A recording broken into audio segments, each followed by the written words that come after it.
గరుడ పాఠం, బలాన్ని పెంచే పోరాటం. ఒకప్పుడు ఒక గ్రామంలో అర్జున్ అనే యువకుడు ఉండేవాడు. అతను జీవితం తనను ఎప్పుడూ ఓడిస్తుందని భావించేవాడు. ఏ పని చేయడానికి ప్రయత్నించినా ఏదో ఒక కారణంతో విఫలమవుతుండేది. విఫలతలతో అలసిపోతూ తన కలలు వదిలేయాలని అనుకున్నాడు. ఒకరోజు గ్రామానికి ఒక ముని వచ్చాడు.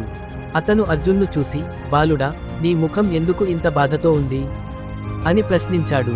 అర్జున్ బాధతో చెప్పాడు, మునివర్య, నేను ఎన్నిసార్లు ప్రయత్నించినా విఫలమవుతున్నాను. నేను ఏదో సాధించగలననే ఆశ నాకిప్పుడు లేదనిపిస్తోంది. ముని చిరునవ్వుతో, రా, నేను నీకు ఒక విషయానికి చూపుతాను అని అన్నాడు. అర్జున్ ముని వెంట కొండల మీదికి ఎక్కసాగాడు. మార్గం చాలా కఠినంగా, ఎక్కడ తడబడుతుండేది. కానీ ముని అతనిని ముందుకు సాగమని ప్రోత్సహించేవాడు.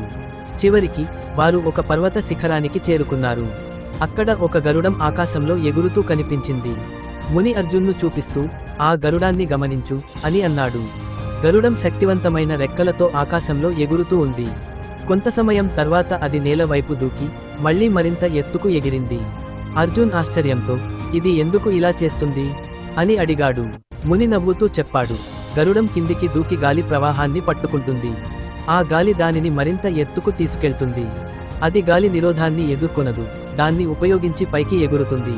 అతను కొనసాగిస్తూ, జీవితం కూడా ఇలానే ఉంటుంది.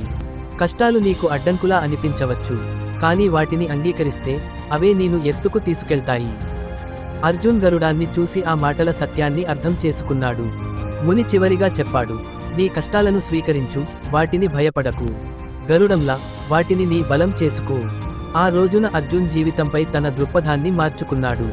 అతను ప్రతి విఫలతను గెలుపు సాధించడానికి ఒక అవకాశం అని చూశాడు. కాలక్రమేణా అతను తన కలలను సాధించి గ్రామానికి ప్రేరణగా నిలిచాడు. కథా నీతి: జీవితంలో కష్టాలు అనివార్యాలు. వాటిని దూరం చేయడానికి కాకుండా వాటిని గరుడంలా ఎదుర్కొని విజయం సాధించండి.